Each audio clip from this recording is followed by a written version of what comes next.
Hi everyone, Anthony Fantano here, the internet's busiest music nerd, and album review time, the new Cass McCombs LP, Humor Risk. Cass McCombs is a singer-songwriter. This is actually the second full-length album he's released this year. The one he put out earlier this year, also on Domino Records, is titled Wit's End. The thing is, I've never really been a big Cass McCombs fan, and I'm not entirely sure why, because he does showcase influences from other singer-songwriters who I like Elliott Smith, Bob Dylan, as well as Neil Young, also Paul Simon. I guess sometimes he's just not bold enough for me. His songs don't stick enough with me, maybe. What I do know is that the songs from his most recent LPs have been kind of hit or miss for me, I guess, like on Catacombs, which came out a few years ago,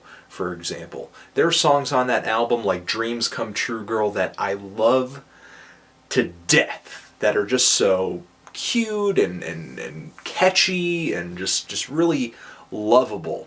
And then, you know, the album will kind of turn around and make a weird production decision, or just kind of throw out a song that's a little underwhelming, a lot like Lion Killer Gets Married, which just has this really kind of flat, totally undynamic, repetitive beat behind it that really kind of makes the song feel longer than it actually is. And I kind of felt the same way about Wit's End too. One song on that album, County Line, one of the most emotionally captivating songs I've heard this year, is just kind of followed by these tracks that I don't really care for, like Lonely Doll, which to me is just really underwhelming. It's just really kind of too soft, too sweet to really keep my interest. There's just no bite to it. But still, usually on a Cass McCombs album, I find that there are a handful of tracks that are so good it keeps me interested in checking out the next album, just in case one song after another is kind of blowing me away. So I did kind of go into Humor Risk looking for that.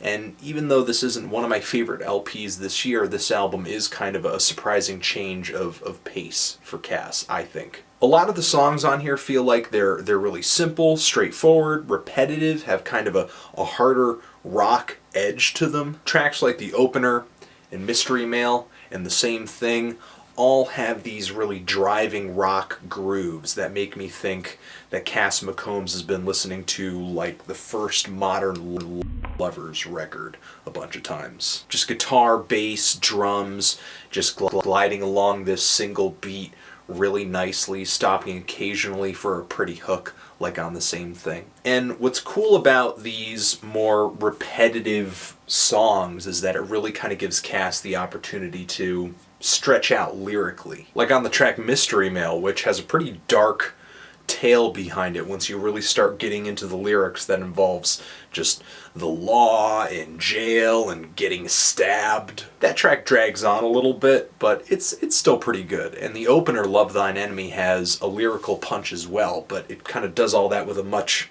shorter song length. The softer songs on here I'm kind of on the fence with, though. The Living World and Robin Egg Blue, they're nice songs, but they just kind of breeze by for me. Nothing that's really going to stick with me or that I feel like I kind of connect with emotionally. On the other hand, to Every Man His Chimera moves really slowly and just has this really dramatic vocal that Cass delivers. It's almost like he's acting, and the story he's telling is pretty gripping too, though kind of abstract. I'm not exactly sure I get 100% of what it is. There are these really watery guitars, and Cass starts singing No Not You Again, I Thought You Died, I Thought You Were Killed on Your Wedding Night, and he's singing about this person, a hypocrite, kind of asking him to kill that person. It's strange. The track Meet Me at the Mannequin Gallery has kind of a sexy sleekness to it, and the final song, which really kind of struck me by surprise, has this very kind of